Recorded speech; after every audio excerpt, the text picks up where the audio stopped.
The soothing sounds of Joey Cleveland bringing us into another episode of That's What G Said podcast. Hello, folks. Hope you're having a nice week. Thanks for tuning in on this Wednesday, June the 19th.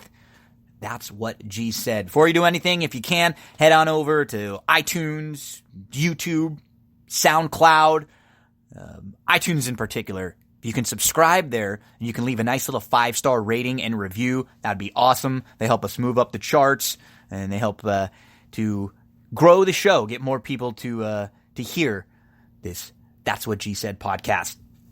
Tyson Fury over the weekend. Want to start with a little boxing. Just to give you the heads up, what's the schedule for this show? Talk a little Tyson Fury, a little On This Day segment. Then we're have an interview with Alex Regla. It was actually the first ever interview that I've done here on That's What G Said. Had some technical difficulties a few times through.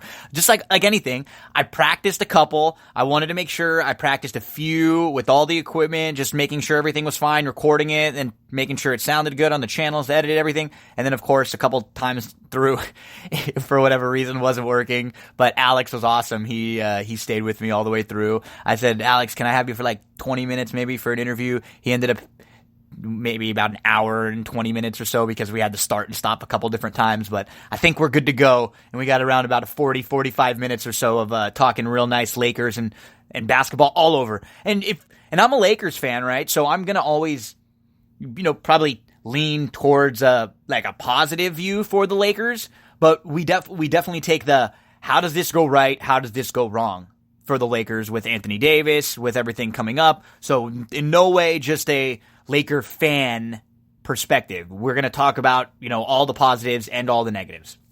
Some horse racing news. And then best golf movies. Will begin the voting for the best golf movie. And we'll talk about some of the other best sports movies that we've had so far. Let's get right into Tyson Fury. I'm really into boxing right now, and I'm into the heavyweight division in particular. Tyson Fury, he is now 28-0-1 after his second round knockout over Tom Schwartz. He entered the ring in full Apollo Creed gear to Living in America, like red, white, and blue, decked out from head to toe with the top hat on. I mean, he was living it up. He was playing the showman. Not only is he a boxer, but he does have some personality there. And after that fight where he was bobbing and weaving and ducking and diving, and he looked really good in the fight. It looks like they'll have one more fight and then the rematch with Deontay Wilder. And that 2018 fight in December when they fought to a draw, it was the only time either fighter did not win. Wilder is 41-0-1, Fury 28-0-1. A word we heard a lot in that Tyson Fury fight was lineal champion. That means you beat the champion and no one has beaten you since. The problem with Tyson Fury as the lineal champion is that he beat Klitschko and nobody's beaten Fury since, but Fury had a 2-year suspension in the mix where when you get suspended, you lose or you retire, you are no longer the lineal champion. That has actually happened multiple times. See Muhammad Ali and Lennox Lewis if you go through the list of the lineal champions. So ESPN, I know, because Fury's their guy, they were really pumping up that lineal champion, and I love Fury. That's a term that I think was getting a little overblown and overused, and maybe not even used correctly. So let's say if you're the lineal champion and you retire, how does the next person become a lineal champion? The number 1 and 2 ranked boxers in the world fight, and they determine that. I believe that's actually how Klitschko won when Lennox Lewis had retired. Whoever was determined after Lewis. It's unofficial. It's not an actual championship. And it's supposed to be when someone claims all the belts. That's not the case with Fury right now either. But moving forward, let's get some round robin between these 4 heavyweights right now. Fury, Wilder, Joshua, Ruiz. We're going to get a Joshua Ruiz rematch. It looks like we're going to get the Fury Wilder. Would it be awesome if we can get the winners of those or even the losers of one of those to hook up? That's what I want. I think we're seeing starting to be a really good era for boxing, and hopefully we can let's hope that everybody stays healthy, no suspensions, no drugs, no banned substances, because I like the way things are trending for boxing after a period where it was very down. For someone like me who's not a huge boxing fan, I just wasn't very interested in boxing for a while. On this day, June the 19th, back in 1910, the first Father's Day was celebrated. Happy Father's Day to everyone out there. Hopefully you all had a nice weekend with your fathers. My pop, Mr. Gino Nicola Bacola Sr., he had a rough weekend. He had to have some surgery and tried to get a kidney stone removed. So anything dealing with the downstairs front, downstairs back, never fun, right? Like if you have to get that taken care of, surgery, anything dealing with that. So hasn't been the most comfortable last few days for Mr. Bacola. Keep him in your positive thoughts and prayers as he continues to recover over the next week or two. 1978, Garfield first appears as a comic strip. 1992, Batman Returns, starring Michael Keaton, Danny DeVito, Michelle Pfeiffer, and Christopher Walken. I loved that movie of Batman, and I love the Michael Keaton versions of Batman. I thought he was a very good Batman. One of my favorite ones was Batman Returns with the Penguin and Catwoman. Let's go way back now, and we'll start talking some sports. 1846, the first officially recognized baseball game, the final score, the Nine beat the Knickerbockers 23-1. 1942, Paul Warner is the 7th ever to 3,000 hits. 1955, Mickey Mantle hits career home run number 100. And someone who was tied to Mickey Mantle, Roger Maris, in 1961, he hit number 25 of the 61 home run campaign. 1973, Pete Rose and Willie Davis both got their 2,000th hit. Pete Rose, the all-time hit king, 4,256. 1989, the very controversial Barry Switzer resigns as head coach of Oklahoma. Lots of issues going on there. A few years later, he resurfaced for the Dallas Cowboys. 1992, Evander Holyfield beats Larry Holmes to become the heavyweight champ. In 2016, the Cleveland Cavaliers won the NBA title, beating the Golden State Warriors 4-3. They came back from a 3-1 deficit. Folks, one of the most stressful events in life is moving, and everything that goes into the process of relocating. There are so many different factors that you have to worry about. I know someone who can make your life easier, and I'm very happy to introduce Cindy Carava as a new sponsor of That's What G Said podcast. If the name sounds familiar, Cindy is the wife of horse racing trainer Jack Carava, who's been a mainstay on the Southern California racing circuit for the last 30 years. Cindy Carava is a full-service realtor. Can help you in many different ways, like selling, purchasing, and leasing. She can help you find vendors like handymen, painters, landscapers, and gardeners that she personally uses in her own home. Also, if you need help with getting pre-approved for a home loan, Cindy can connect you to lenders that she works closely with and can highly recommend.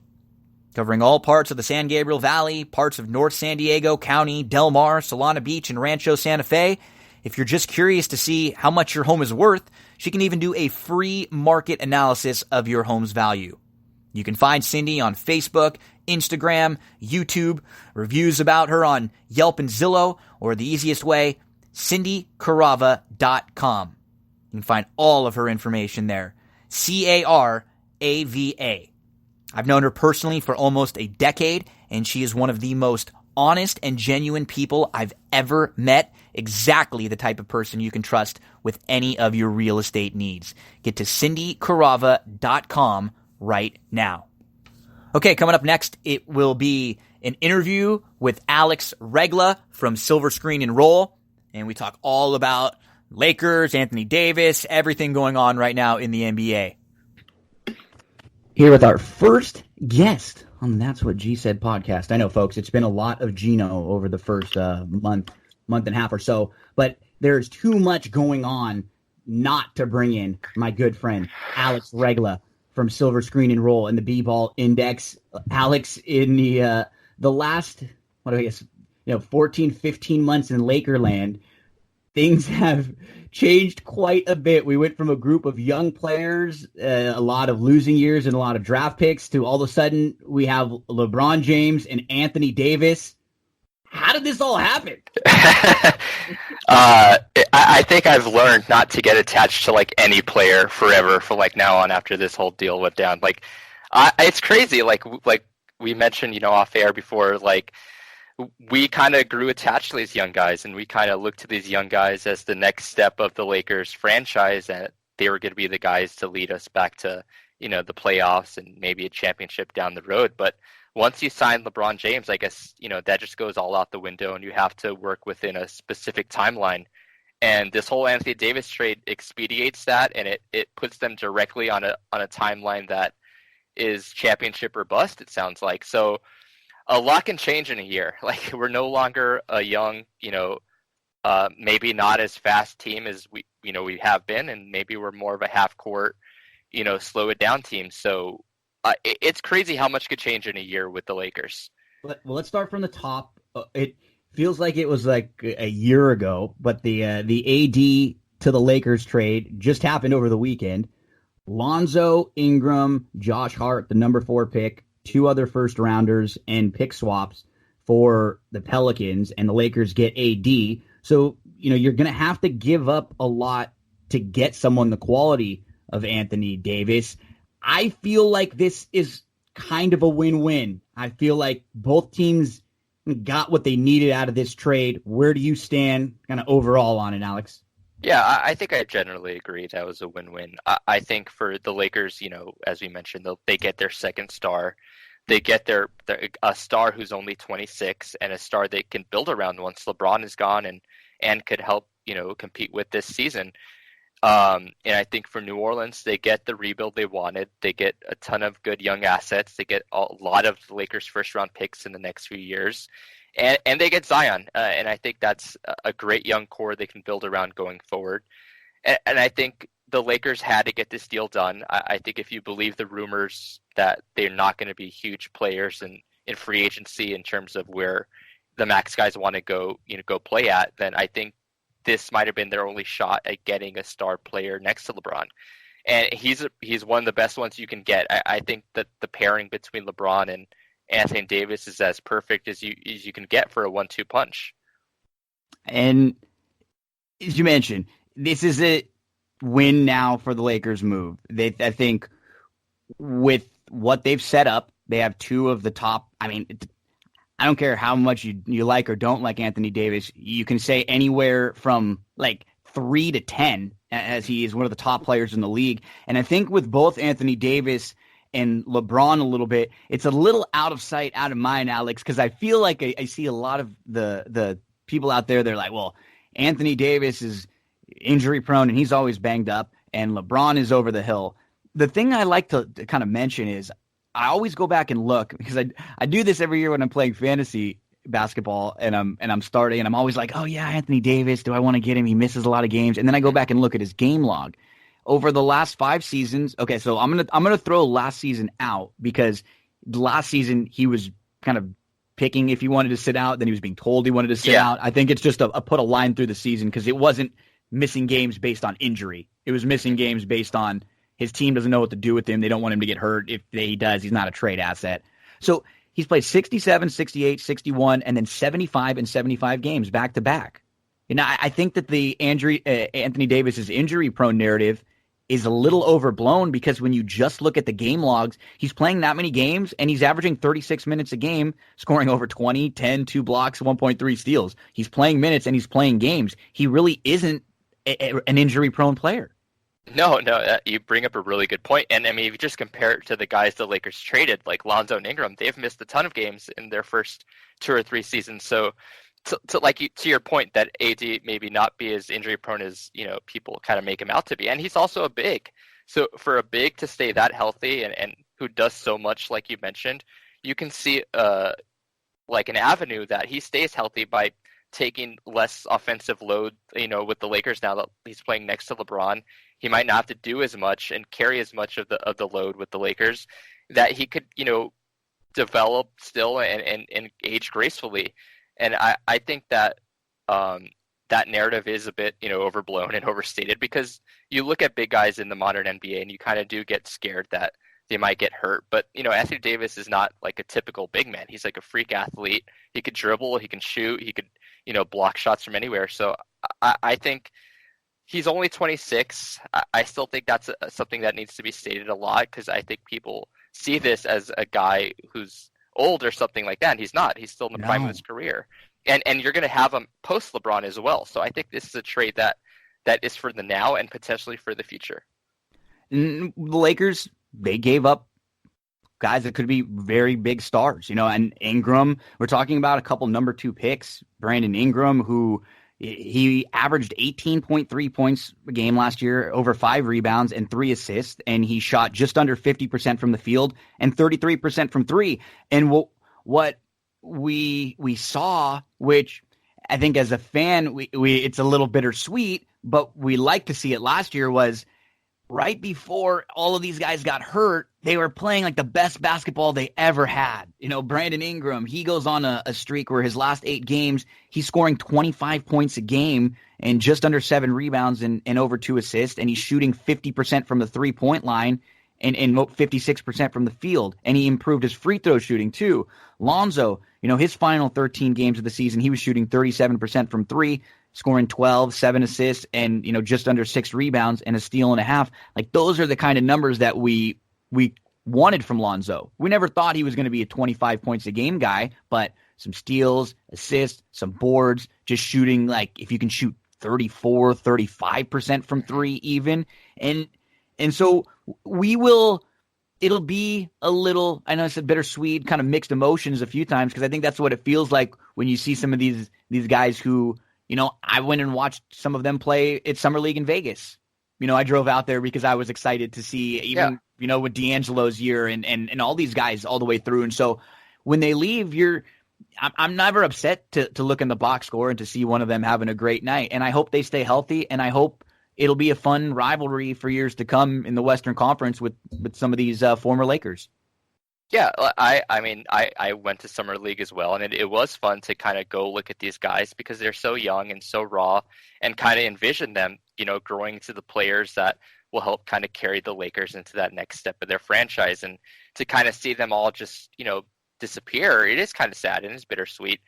Like, we started with D'Angelo and Larry Nance and Julius Randle, and kind of see them all. Yeah, Clarkson, and kind of see them all go on separate teams, and some do really well and some kind of, not so well. But you always kind of will root for these guys because they were the Lakers guys. They were their young players that, we put all our stock into. And, that at that point they were losing a lot, and they were the only kind of glimmer of hope that, things could get better, they could develop. And it's just crazy how much can change in such a short time. Like, once you sign LeBron, you do have to kind of stick to a specific window. Yeah. And maybe this was always the case. Maybe this was always going to happen once you bring a guy like LeBron, on. And some of us thought maybe they would keep LeBron and just build around him with young guys. And I thought that would have been a good idea too. But I think last season kind of opened a lot of people's eyes.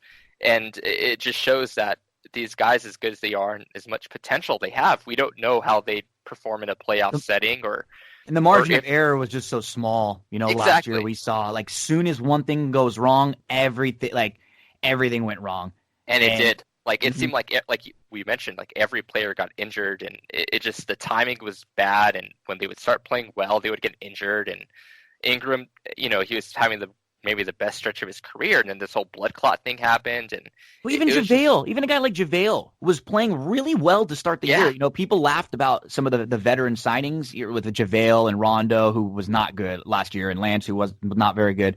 But JaVale was excellent. I mean, I remember the first few weeks of the year, there were like legitimate talks of like defensive player of the year for JaVale because he was playing so well. And then he got pneumonia, and that's what's difficult, is that I just don't think he ever got back in shape again after missing all that time. And he just seemed like you needed too much from a guy like JaVale with that team last year, and we'll see, because what's going to be interesting this year, and just with the players the Lakers have on the roster currently, you have LeBron, you have AD, you have, Caruso, or you have Bonga, Mo Wagner, and Jamario Jones, who they're apparently trying to move the contracts right now to create a little more space. But the other real key guy right now is Kuzma, because, last year he did not shoot as well as he did his first season, but I think his offensive game improved a little bit. He improved a little bit as a playmaker. He improved a little bit on defense. And I'm just envisioning the way that this team is going to be set up on the court. How many times were we going to see a Davis and LeBron pick and roll, or how many times one of those two guys is going to be double teamed? Is Kuzma and whoever else on the court for the Lakers going to be wide open? Mm-hmm. Yeah, and I think Kuzma specifically has got to be the guy who makes those shots this year. Like, I don't think he can have another repeat sophomore season where he's shooting 31% from three. And I looked it up, and Kuzma actually took like the 11th most wide open threes of any player all last year. And but among those 11 players, he shoot the worst percentage on those wide open threes. So that's got to improve. And like you mentioned, you can envision a pick and roll between LeBron and AD, and Kuzma kind of on the weak side or in the corner getting an open three, and he's just got to make them. Like, there's no, there's at this point, like, they wanted to keep Kuzma, and he's got to perform to the level that they hold him to. Like, they might have been able to keep those first round picks if they sent Kuzma, but maybe they valued Kuzma more. And I think it's time for him to kind of blossom into the player that I think they really think he could become. And like, a fit wise, I think he's actually a really good fit next to LeBron and Kuzma, because he is a low usage player. Like, and the money is a great fit. That's the biggest thing. I mean, his contract is so low that you definitely want to keep him on your roster. You're not going to find many guys who can score 20 points for that. That low. Yeah, I don't think you can find any player that can do that at that rate. So he definitely outperforms his contract, which is something that you're going to want on a team that has 2, potentially 3 stars. So yeah, Kuzma's could be a swing guy next year. And I hear, from a lot of people talking about, you have LeBron, you have Anthony Davis, and we just went through the fact that he's not really injury prone, and then an aging LeBron. The problem I have with the whole, like, LeBron is done narrative is, one, LeBron never had an injury ever up until last year. I mean, ever. Like, every player has 1 or 2 injuries throughout their career that you're at least give them a mulligan for 1 year where they get injured, they miss the season, and that season's kind of a bust. He hasn't had one of those type seasons where he's out through the playoffs ever. The way he takes care of his body, the way he always has. He's now fresh. And he's motivated. I can't envision LeBron going out this way and not coming back and not, having a chip on his shoulder. And I'm seeing the videos he's posting at, 3 a.m. on Instagram and 4 a.m. And I got a feeling. And I mean, how do you think LeBron's going to come back this year? Yeah, if I'd be really, like, I'm really optimistic he's gonna have a really crazy, like, he didn't have a bad year last year. Like, no. Last year he was really good. I just think, comparatively to like what his standards are, that maybe some people didn't think he'd have a good year. But I mean, people have to remember, this is his first full off season off. Like, he doesn't have to play in the playoffs or the finals, and he is the first time he actually gets to rest and kind of come back, fully refreshed and everything. So I think LeBron with AD and next to him is gonna have a really like crazy good year, and I think he's gonna want to prove a lot of people wrong this year. So let's play both sides of this. Let's first say how this goes well for the Lakers, and then how does this not go well for the Lakers? So how this goes well. We've got the first 2 stars. I think there are 2 options, that everybody's looking at. They're trying to move around, make the money work right now to get a 3rd star, whether it be, Kawhi or a Kemba or a Jimmy Butler or someone like that. Then they'd have to fill in with vet minimums and they'd have to get a little creative. Or they take the route where they go, combos of solid guys like, maybe Patrick Beverley, Darren Collison, Seth Curry, Danny Green, Ariza, Brook Lopez, Dedmon, Malcolm Brogdon, just throwing names out there. Yeah. Which route? I guess both of those routes could work for the Lakers, and either one of them could be, make this go well for them. Which route would you prefer? Yeah, I've been thinking about it, and an argument can be had for both, because I think they're, both have shown to be successful. Like, if you look at Toronto, they had the star in Kawhi, and they had maybe like a second tier star in Lowry, and solid role players around them, and a great bench, and that proved to work against Golden State. But granted, Golden State was crazy injured and everything that happened, and you look at Golden State and how they've been successful. They've had 2-3 stars on their team, if not more, considering how you view Draymond Green. So I think both could be argued for, and I think for the Lakers, I specifically would say get that third star only because I think to this point, Rob Pelinka hasn't shown that he can kind of hit those marginal moves like around in the roster. Yeah, so like if you give him $30 million to spend in role players, how sure are we he's not going to just give 10 to Rondo, 8 to JaVale, and then sign a random other person? So because you got to hit.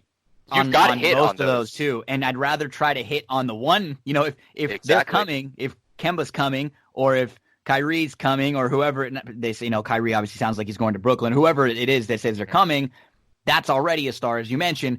There are a lot of other moves that need to be made, and that's a big question right now too, because I think it's been tough to kind of judge Rob Pelinka right so far because of everything that happened with Magic. I feel so bad. Like I love Magic so much as a Laker fan, and then everything that happened over the last month or so, going on TV, feeling like he was kind of torpedoing the Lakers. Yeah. It definitely, whether Pelinka is good at this or not, whether he's well liked or not, that definitely did not make his job any easier. Definitely not. And to this point, we don't really know what he's responsible for when it comes to these signings and all the personnel that's happened. Like the AD trade is his, that's probably his first thing we could give him credit for or blame him for. And I think this summer it's going to be a huge test that for him to kind of hit on these moves, because Magic isn't there anymore. He's not going to be the one taking the blame or getting in the way, depending on how you view him. And I think Rob's got to prove that he's capable to handle his job and hit those things on the margins, like we mentioned. Like if they do sign a third guy, then those minimums they target are going to be crucial to fill out the rest of the roster. And if they don't sign a third guy and they break up that cap space, then getting a guy like Darren Collison might be better than getting a guy like Rondo. But we don't know if Pelinka feels the same way or what he prioritizes in this. So I think with Magic gone, there's one less voice in the room, hopefully, and Rob can kind of show that he's capable to handle his job. But a lot's going to be kind of a test this summer for him and kind of a make or break, summer for him and the Lakers.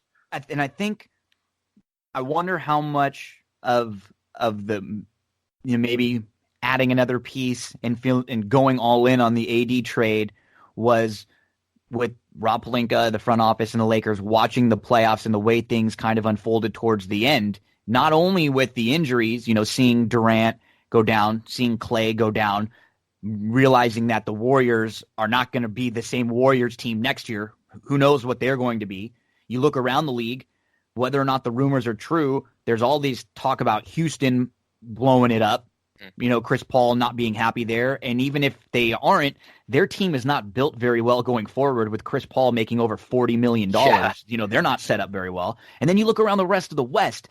I think the West is solid, but when I watched the playoffs last year, we had a Portland team that, got to the conference finals without Nurkic. Then they got swept. I don't even know how good they are. A Denver team that had to go to 7 games, 2 back-to-back. I think they're a fine playoff team. You see a Oklahoma City team. We don't really know what they are. You look up and down the West, there are a ton of question marks. It felt like the time right now for the Lakers to say, you know what? There might be a 1 or 2 year window where we really can go all in. And maybe our team doesn't need to be as good or as deep to beat the Warriors. Maybe we can do this with, top heavy team with AD and with LeBron. I wonder how much of what was happening then kind of pushed them all in on the table. Yeah, I think you bring up a really good point. I think the Western Conference is probably as wide open now as it's been since Golden State kind of became who they became. I think a lot of teams around the league, like we saw today with the Mike Conley trade to Utah, that I think a lot of teams might be willing to go all in now, seeing that this may be their short window to kind of capitalize on, possibly Durant and Clay missing a ton of time this upcoming season, and may think that getting a star in now or possibly 2 could be their chance in winning a championship in this window. And like you mentioned, those other teams are really solid teams, really good teams, but I don't think if you put them in a 7-game matchup with LeBron, Anthony Davis, and I'm not really sure who else, they can beat that. Every other game. That's all you have to do is win every other game. Exactly. And if you add a third star, even if it's a lower tier star, like a Kemba or Jimmy Butler, Butler, AD, LeBron in a 7-game series, that's really hard to beat for anyone. Yeah. And even if it is like a Caruso as point guard or whoever it is, like those three guys have proven that, especially like a guy like Butler, this past playoffs, how much one star can do for a team. And I think the West is wide open, and I think a lot of teams have changed their calculus, saying like maybe we should go for it now. Maybe we shouldn't wait for Golden State to kind of age gracefully and their free agents to go other places, and maybe we could try to push them now. I'm glad you mentioned Caruso because he became a cult favorite over the last couple of years. The thing about Caruso is I remember like Luke Walton telling a story about how the first time Luke saw Caruso walk into the gym, he looked to one of the assistants and was like, hey, that guy's lost. Like, he just does not look like a basketball player. He's balding a little bit. He's kind of like a shorter, like just kind of white looking guy, but he's Mexican or like Hispanic. And it's hilarious the athleticism this guy has. The one clip I love more than any is the putback dunk against the Warriors when Durant's kind of looking at him. he looks to the side like, who the hell just did that? And Caruso comes flying by and LeBron jumps off the bench. Yeah. Over a not small sample size, Alex, of 18 games, the last 18 games Caruso played last year, he played 28 minutes a game. He shot 46% from three. 12.4 points, 4.2 assists, 3.7 rebounds, 1.3 steals, and a plus minus. He's a plus minus god.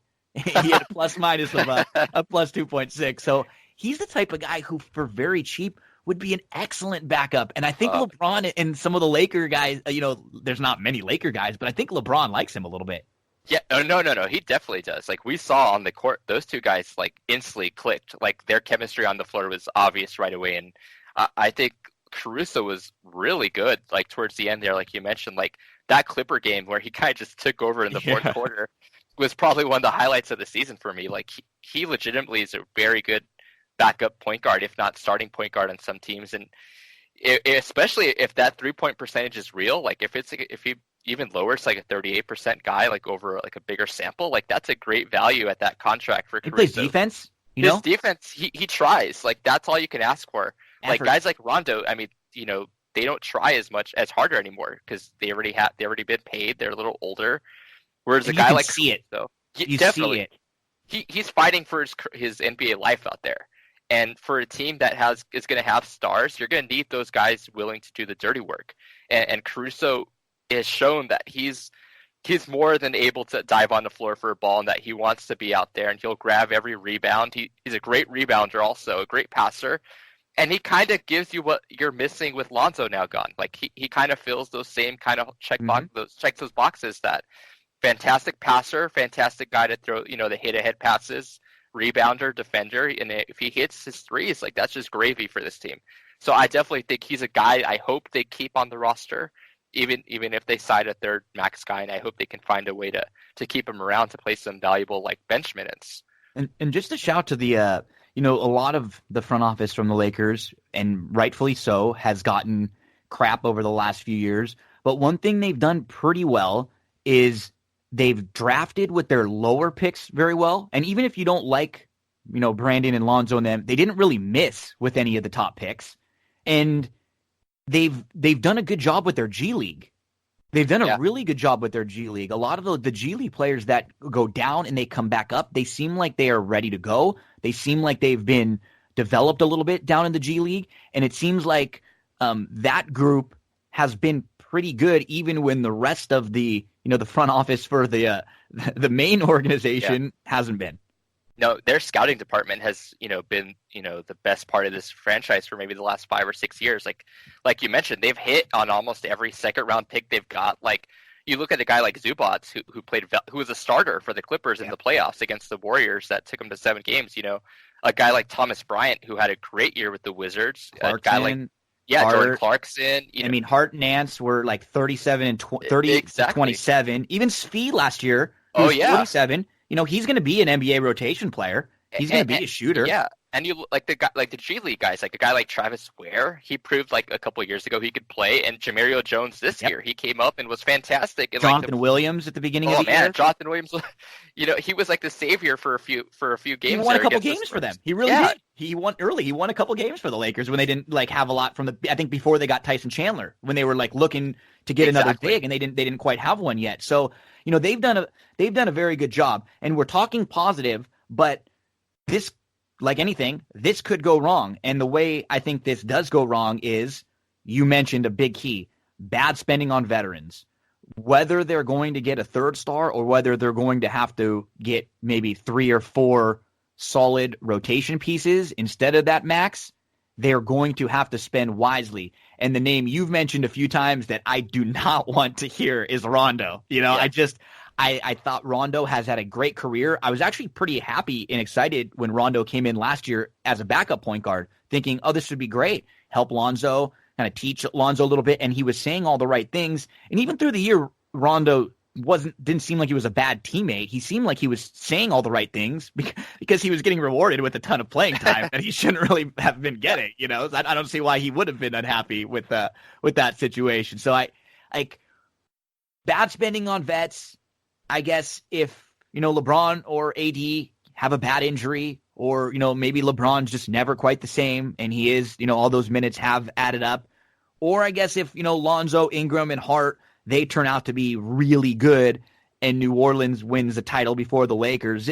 This isn't a move that is, 100% locked down. And especially with the point you mentioned, we still need to see this Laker front office, who is unproven over the last couple of years, make more moves. Yeah, I think this summer and how they handle this money they're going to have it might be a telling point in how these next 3-4 years of AD LeBron goes. Like if they didn't learn their lesson last summer and how they approach free agency and which kind of players they value, then this might go south quickly. Like they can't have another Lance Stevenson, Rondo, Michael Beasley offseason. They have to at least get some shooters in, some defenders in, and some guys who aren't just reputation guys. Like you can't just get a brand name. Like Rondo's a brand name at this point. Like he's not the player he used to be. Like you brought up a good point. Like he was a good locker room guy from like every report we've gotten. Like he did, he didn't cause any problems, and a lot of those guys didn't cause any problems. But on the court, they just don't have what it takes anymore to perform at a high level, and you can't pay them close to $9 million or spend your exceptions on them in free agency when you're trying to build out a roster that's going to have only 3 players on it, potentially Kuzma, AD, and LeBron, if they can pull off this Bonga or whatever, if they get rid of those guys this in the coming weeks or coming days. So how they handle free agency and this money that they've created might be a sign of how much trust we can give them going forward. Because if they do not, they approach it the same way they did last summer, then they could be in some trouble, because they have a lot of spots to fill in this roster and have to, take the smart approach in how they go about filling them. Just a couple more things I want to hit on with you, Alex, before I let you go. We saw some reports now coming out that the Lakers, as you mentioned, they're trying to clear up the space by trading Mo Wagner, Bonga, Jamario Jones. They could open up space for a third max, or just, as you mentioned, I saw you tweet, just another solid rotation player. It doesn't even need to be a third max. It could just be another role player in the mix that will likely be a bigger piece and give them a little bit more right away than Mo or Bonga or Jones, who, again, like I have no knocks really on any of them. Like Mo Wagner could be a fine player in the league. Like he fits the profile of the bigs nowadays. He cares. You could see it in it. Like he really wants to win. He tries hard. He's one of those guys that'll dive on the court. I like Bonga too. He has size. He's just a little bit too much of a project, and so I think that seems like it's a smart move. And the other smart move I like hearing is that they are looking to try to buy into the second round, because by doing so, they can get some inexpensive players to fill their rotation, or contracts that can't be used against them. So they have, I think, around $3.7 million left to buy a couple picks. That seems like a couple positive signs. Yeah, and it goes back to their scouting. Like we trust their scouting to hit on those second round picks if they do buy them. So Yeah, I was really encouraged when I heard the news that they were trying to buy some second round picks in this draft because they've proven that they can hit on these guys, and they definitely need some depth on that bench. Like they're really skeletal thin right now, this roster. So any inexpensive talent you can get, and hopefully guys who can outperform their contracts is a big win. And going back to the cap space point, you mentioned that they have, if they do get around 30 million to spend, they can break that up and get some really good role players. There's some really good role players on the market this summer, like a guy like Danny Green, Patrick Beverley, or they can maybe go after some restricted free agents. And I think there's some different roads here that they can fill out a really competitive roster. It's just we just got to see them do it. Like they have to prove that they're able to do it. And at this point, we don't know that. Like we only have one summer's worth of a sample to say like what they value and what they think is a good player, and that didn't work out well. So hopefully they learn their lesson and approach this summer differently. A couple other teams I wanted to talk about real quick. The things you mentioned for Boston have really changed, right? Like a year ago, and I'm not going to say I like it, but I do like it because, man, as like a Dodger fan and a Laker fan, it's like I'm just always up against it with these Boston fans. We're always going at it with each other, and their success lately has, no matter what, like them or not, they've had ton of it in all of the sports. But the Celtics in particular, they looked like just a year ago they were set up so well. I think their over-under for wins was just under 60, and the big famous Bill Simmons, talking about how they were going to win 67 games and be blowing everyone out in the fourth quarter. And then we saw this year, Kyrie's going to leave. They didn't get AD. Horford's opting out. Yeah. And we don't really even know how good Tatum is. I mean, he took a step backwards this year. It's not been a very good few weeks for Boston. No, and Gordon Hayward's contract is still on the books as well.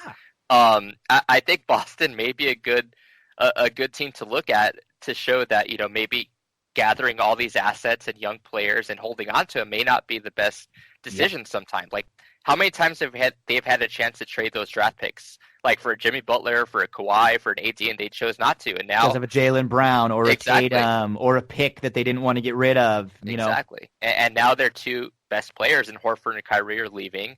They're stuck with those young guys. Their draft picks aren't as good as they used to be.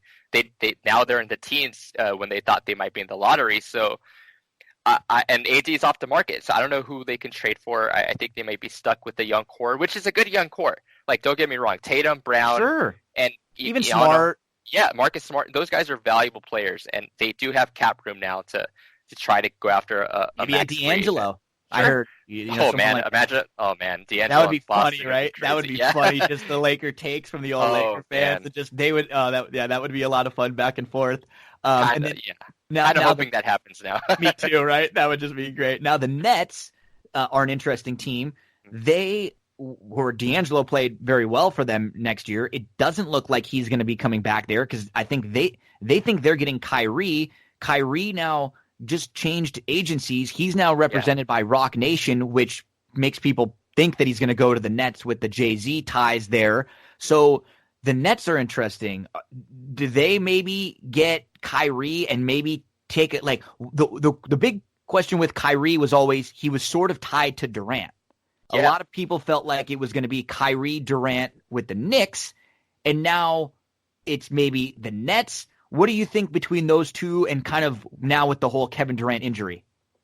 I mean, the injury kind of threw things out of a loop. Like, I'm not sure how KD handles his free agency this upcoming summer. I don't know if he just re-ups with Golden State, and I think he's going to get a max somewhere. Like, I don't think his injury is going to scare teams off to a point where they don't offer a max. Like, he's still, even if he doesn't come back the player he was, like, it's still Kevin Durant, and you got to pay him. Like, you just got to get him on your team and hope for the best. And I think from all the signs we've gotten and from Woj and all the reports that Kyrie seems like he's Brooklyn bound, and that's where he's planning on going, and that means D'Angelo is probably going to go somewhere else. And it's going to be interesting to see how Brooklyn handles it. I think they still have room for another second max, like you mentioned, so they can possibly go after a KD or maybe Jimmy Butler or maybe Al Horford. Like, they have different avenues there, but they're another team who had a young core.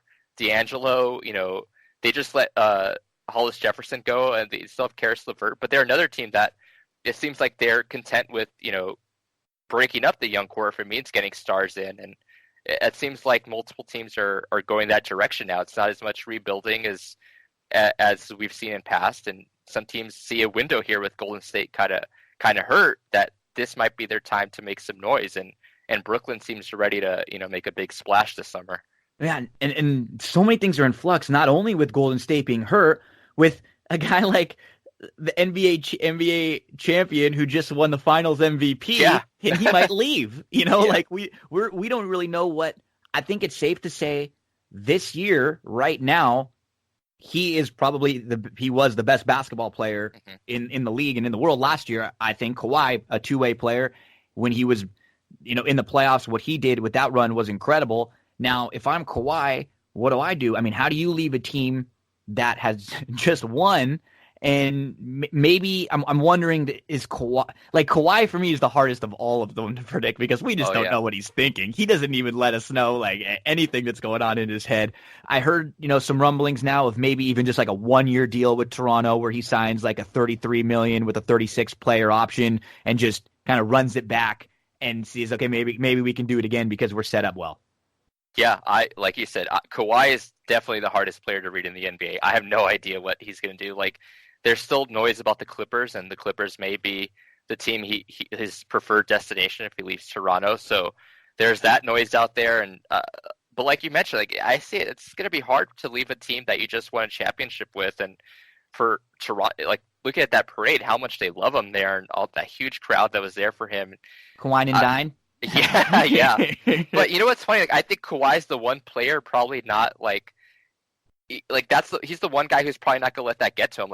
For him, it's just about winning or what he wants to do. I don't think he cares about his perception in the media or how people will view him as if he leaves. Because in his case, he won the championship for Toronto. He really doesn't owe him anything else. No, he didn't really want to go there to begin with, but then he won championship there. So if he leaves, I don't see why you would be mad at him for anything because he brought you the first championship ever. So I mean, it would kind of suck to see him on the Clippers next year.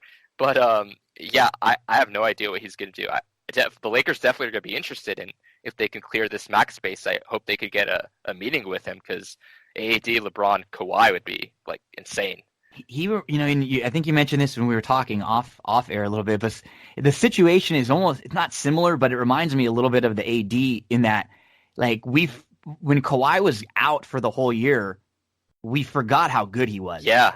And then he comes back and we can see the impact he can have on any team. And I kind of feel that way with Davis right now because just 2 years ago when they won the first round playoff series and they swept Portland and they're going in to play Golden State and people are legitimately thinking that, maybe they can win a game or two here and maybe Davis can do it.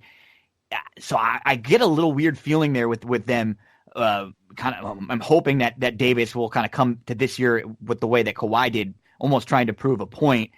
Just one or two more things to hit with you. We see the national reporting, and I don't know if it's, just me or not, but whether it be Woj, who is the absolute best at what he does, or Brian Windhorst, who's awesome, it always feels like they're just the reports, or even if they give a little bit of an opinion, they're always a little tinted negatively against the Lakers. Doesn't it kind of feel that way?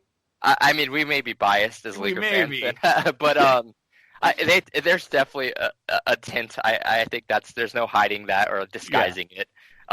When they have to make positive reports about the Lakers, you kind of feel them kind of grinding up in their mouth. I think with any reporter that have insider information like Woj and Windhorst, they do have an agenda and they do have teams, paying them in information to get these reports out. And you always have to kind of question why this report's coming out or who wants this report to come out, who can benefit from it. So I think I've learned covering the Lakers and watching the Lakers and just the NBA from afar that every report you take with a bit of grain of salt and you kind of step back and kind of say, okay, who's going to benefit from this information getting out there and why is this information getting out there? And leading up to the Anthony Davis trade, we heard reports that the deal, they were interested, but they weren't offering as much as that New Orleans wanted or that Boston might be interested. And we all kind of just thought that was a way for them to get some leverage against LA. And I think going forward, it's just important to remember, who's releasing this information and Yep. and who it's going to benefit, and just they may not have a preference for the Lakers based on how the Lakers used to handle giving information to these reporters. Like when Mitch Kupchak was in office, he rarely, like the Lakers rarely leaked anything. No. And now that Rob and when Magic was there, the tampering charges, leaks, every single day. I mean, the Pau Gasol trade happened and it was like, what? Yeah. Like we never heard a word or anything, and it's like all of a sudden the Lakers get Pau Gasol, huh? Uh-huh. And then like we knew this day. Like the thing about this David was almost there's so much out there. It was like this has got to happen, right? Yeah. This can't not happen after all this information. So okay, we've talked a ton about basketball. I took way more of your time than I asked you initially, but I want one thought from you on the Dodgers. Okay. And one thought overall on pro wrestling. I don't care if it's nice. WWE, New Japan, AEW, you name it. Let's go with the Dodgers first. Oh, I'm just excited. The Dodgers are just a ton of fun. Like as much as we complain about the Lakers front office and their scouting and all, like how they handle contracts, the Dodgers are the complete opposite. I just love everything they do.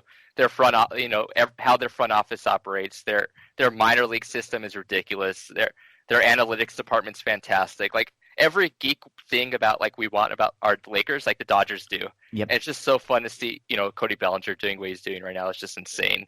So I just hope this year, is the year we finally win the World Series. They just need one to validate everything, because when Exactly. you're there every year, it's a crapshoot when you get into the playoffs, especially in baseball.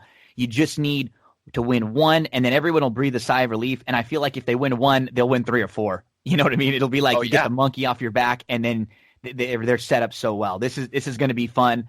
Okay, so some wrestling. It's kind of a fun time. Like WWE's a little bit on a downer as far as like their storylines and their popularity. But New Japan's got a little bit of buzz right now. There's a new company, All Elite Wrestling. What is your kind of like overall thoughts in the wrestling world? I'm really excited. Like I kind of took a little bit of a break from WWE for a while there, but I'm getting back into it now because of AEW and New Japan and John Moxley or Dean Ambrose, whatever you want to refer to him as. Like he's kind of helped spark a little rivalry here and AEW. I'm just excited that a new company is out there, and I can't wait for TNT like it kind of like relive those WCW days of like having another network, another company on TV every week. And I think Cody Rhodes is doing a fantastic job over there, and how I love how they have like a little like scrum, like a little like a media scrum after every event. It's like a sports thing now, and I love that. I love how they're adding it's more legitimate, and it's really cool. And I'm excited that hopefully WWE gets a little threatened and they have to up their game. And competition's always a good thing in wrestling.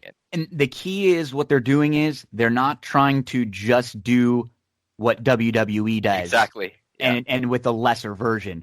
They're actually they have a little tweak on it, and they've got money. They've got legitimate money backing them with the Khans, the owners of the Jaguars. Mm-hmm. They have legitimate connections. I just heard the interview with Tony Khan on the Stone Cold Steve Austin podcast. It came out just a couple days ago. I was listening to it over last night, and really, really good. You could tell that he's in charge, and he's just a big wrestling fan. So I think he's going to just do things a little bit differently than Vince does, and I think you're right. I hope it gives a little bit of a spark to the WWE, because I do believe that in a few years, when Triple H kind of takes over, whenever that may be, I think that we'll see a little bit more of the way NXT is, and I think things will be a little bit better overall. Sure. But there are options now. Yeah, you look at NXT and how good Triple H has handled that whole company. Like it's fantastic. It's a totally different product than what the main roster does. Like you watch a NXT takeover, like any of their events, and it's just totally different. And the wrestling is incredible. The storylines you could get behind. I love what Triple H has done there, and the writers have done there, and there's some great talent on NXT still. Like I'm a huge Adam Cole fan.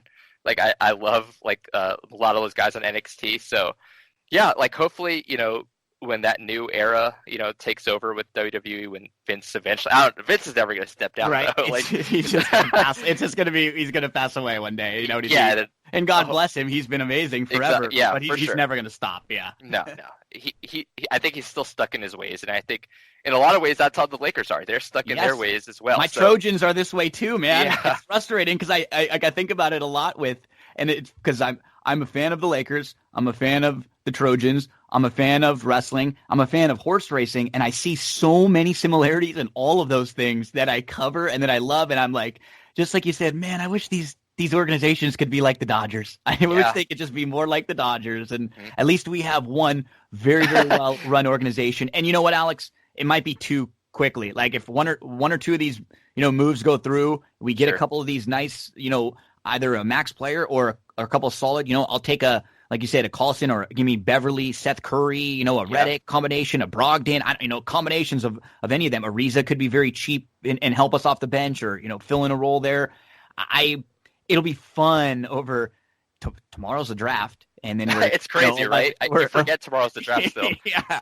And then we're like 11 days away from the start of free agency. So within the next, I'll have to bring you on maybe in 2 weeks, because 15 different teams could look different by that time. Definitely. So, Alex, I asked you for about 15, 20 minutes to begin with. I had technical difficulties a couple times. You hung through it with me. You were awesome. Thank you so much. I really appreciate it. Give me your plugs. Let everybody know, where can we find you in social media, and what are you going to be working on? So you guys can find me on Twitter at Alex Regla. I write at Silver Screen and Roll and B-Ball Index. And Gino, as always, thanks for having me on. It was a lot of fun. Awesome. Alex, thank you very much.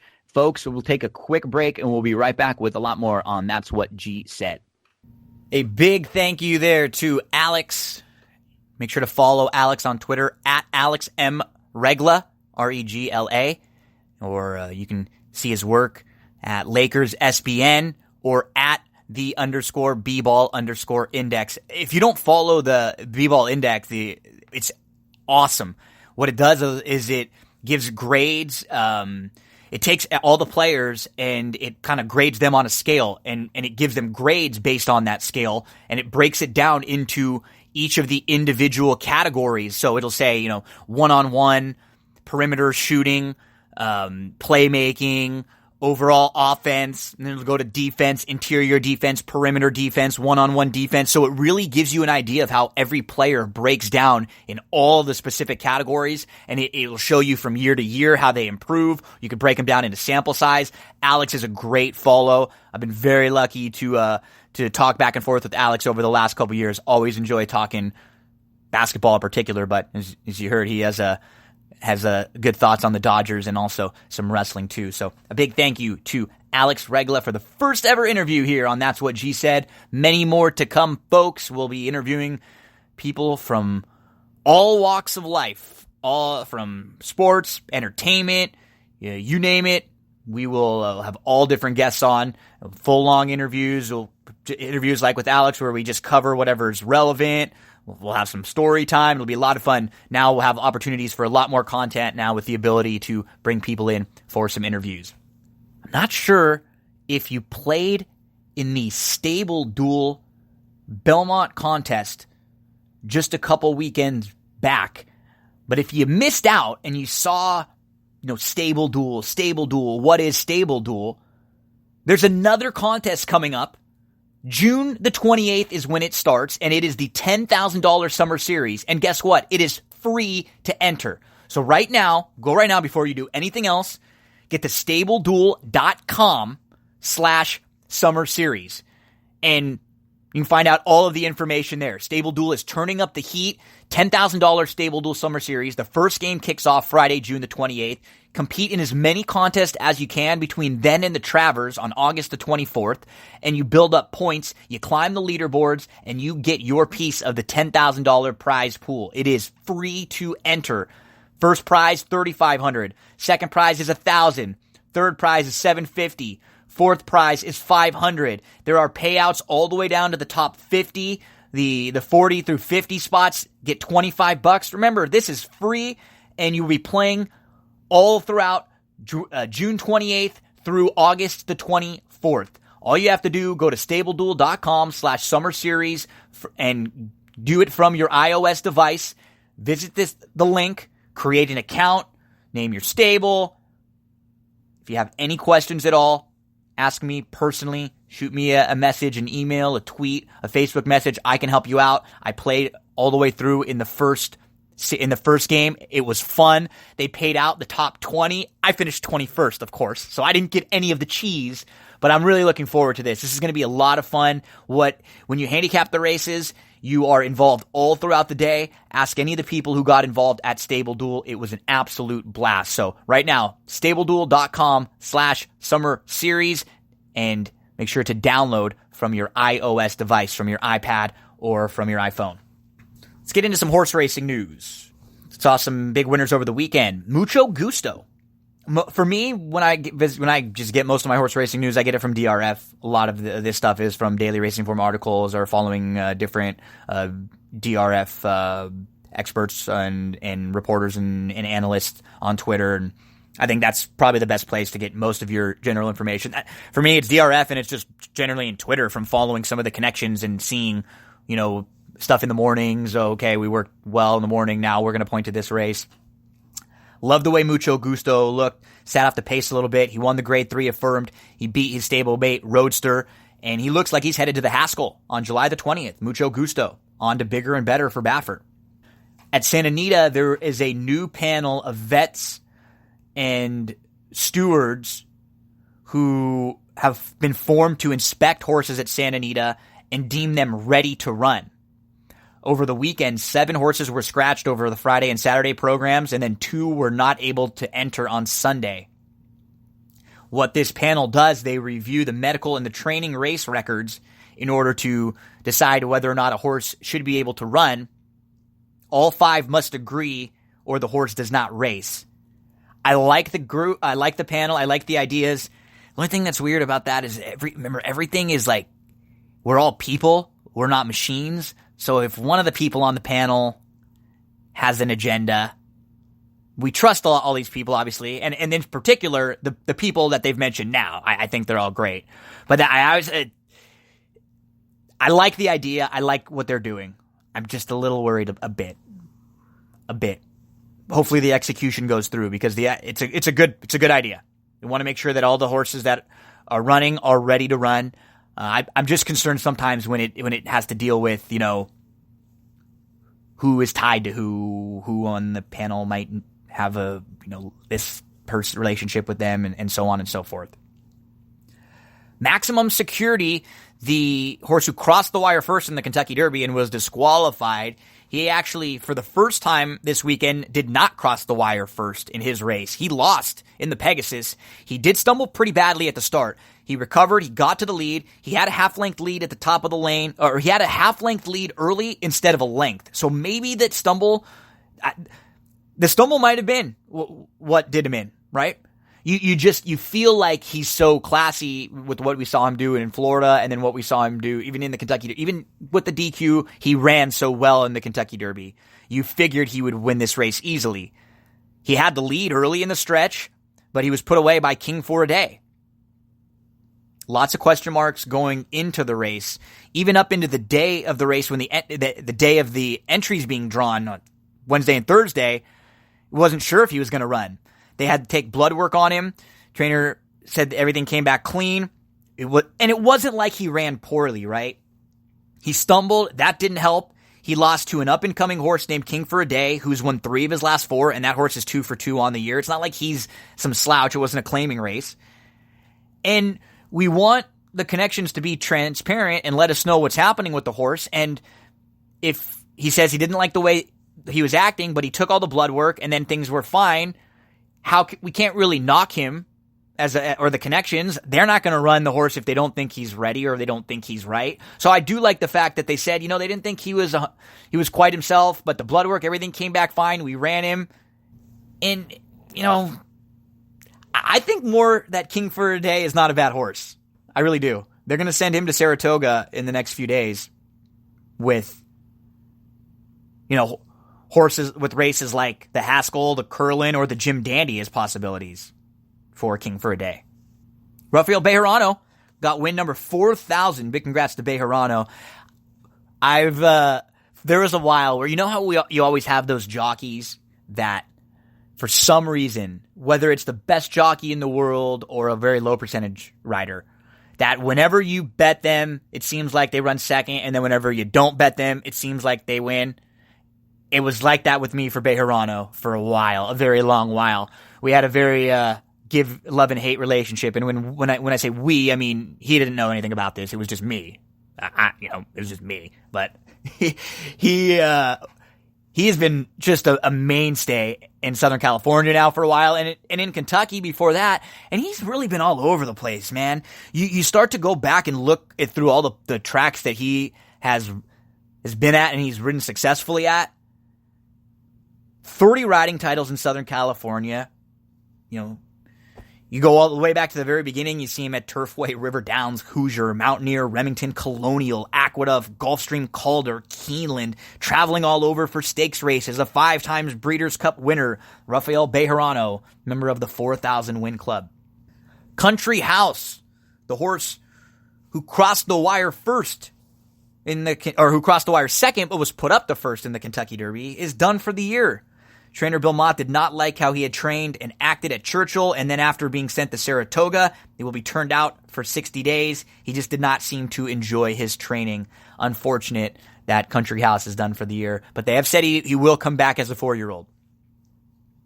Big shout out and a congratulations to Norm Casse, who gets his first stakes win. Son of Mark Casse gets the win with Hard Legacy in the Grade 3 Regret. And now Norm is up to 26 victories in 158 starts. That is a really good start to his training career. I met Norm for the first time at Delta Downs back in 2013. He was there with Tepin, and it was her first graded stakes win in the Grade 3 Delta Princess. And this was before Tepin was the Tepin on the turf that we know. And I remember hanging out with Norm that night, and he is just a great guy, a hard worker. He knows horses so well. We talked a little bit about wrestling. He used to be a WWE fan back in the day, so anytime that anyone has any interest in WWE, I'm going to talk their ear off about wrestling. But I was very happy to see Norm get the win. I'll have to bring him on for an interview sometime soon. I've had the privilege of interviewing him on TVG, on the Mike Abadir show, on Elite Racing Network. He's just a great, great guy and a really hard worker, and I'm really, really happy for Norm Casse. I mean, Tepin, that was the start of her, there was 2013. She didn't have a whole lot of success in 2014, and then in 2015, she starts a 15-race streak where she was first or second to end her career. She had 11 wins over that span, 10 graded stakes wins, 6 Grade 1 wins, including the Breeders' Cup Mile, the Woodbine Mile, and the Queen Anne at Ascot. Congrats, Norm Casse, on the first stakes win. Mr. Money wins the Matt Win. Back-to-back graded stakes victories for Mr. Money now, and he'll be pointing to the Indiana Derby next on July the 13th. Vino Rosso pointing to the Whitney on August the 3rd at Saratoga. Seeking the Soul, who won the Stephen Foster, pointing to the Whitney or the Pacific Classic. So Seeking the Soul will be traveling the Whitney August 3rd or the Pacific Classic August the 17th. Elate was a winner. We'll go back to the Delaware Handicap now on July the 13th. And Omaha Beach, who was going to be your likely Kentucky Derby favorite, back on the racetrack exercising for the first time since that entrapped epiglottis. It's your horse racing news. I'll be back on Friday with some horse racing plays for the weekend. Close things out with the best sports movies. So far, we've had best basketball movies, best horse racing movies, best hockey movies. Basketball, it was Hoosiers beating White Men Can't Jump in the finals. Best horse racing movies, it was Let It Ride going over Seabiscuit in the final. And best hockey movie, Slapshot gets the win over Miracle. Still to come, golf this week, soccer, baseball and football, and even boxing. I think those are going to be the 3 heavyweights. Football, there's going to be at least a 32. I feel like baseball too, at least a good 32 bracket. Golf, I was only able to get to a bracket of 16. A couple of the others, I had brackets where we were able to get like early 20s, and then kind of had a couple playing rounds. The key is, with like any bracket, you want the 16 and the 32 numbers are the easiest ones to break down. So if you can't get to 32, you could do a couple playing games. But we have 16 for golf. Football. We'll hit football. We'll hit wrestling. We'll hit boxing, tennis, some track and field, Olympics, poker, gambling. try to figure out some of those final few groups, if maybe how to group them best, or maybe we put a couple different groups of movies together. Here's the list of the best golf movies. This is the bracket 1 through 16. Your number 1 seed, Caddyshack, taking on Miracle on the 17th green. I'm going to go to real announcer's voice, folks, as we set up the bracket for the That's What G Said best golf movies. Remember to get to Twitter, follow at It's Me, Gino B, and get your votes in. Caddyshack taking on Miracle on the 17th green. Bobby Jones, Stroke of Genius, taking on Dead Solid Perfect. The Greatest Game Ever Played, taking on The Back Nine. Happy Gilmore, my God! Happy Gilmore, taking on Caddyshack 2. Tin Cup, I gotta give a shout. My personal all-time favorite golf movie, and maybe a top 5 movie for me. I love Tin Cup. I'm going to sell you on Tin Cup all week, folks. Come on. Tin Cup. Roy McAvoy, that's my guy. Tin Cup will have to hook up with Tommy's Honor in round 1. Who's Your Caddy and the Founders?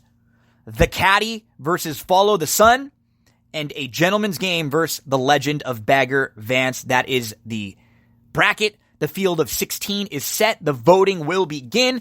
Get to Twitter at It's Me, Gino B, and make sure to vote in all of the polls for best golf movie. So now, over the next few days, I'm going to do my research. I'm going to watch some of these golf movies that I haven't watched. I'm going to rewatch some of them, and we'll really break down the final 4 and go in depth about some thoughts on some of the others that I was introduced to for the first time. So go check out these golf movies if you have the opportunity to, and you can play along with the polls. And remember to keep in mind all the different sports movies for future weeks to come. When I post the tweets or the Facebook post or the Instagram posts out there asking for some of your suggestions, look for those and let me know, because I'm always looking for your help trying to formulate these fields for best sports movies. A big thank you to Alex Regla for the interview, and make sure to get to iTunes, subscribe, rate, review. A nice little 5-star rating and review would be awesome for us, folks. Joey, my good friend, this is all you.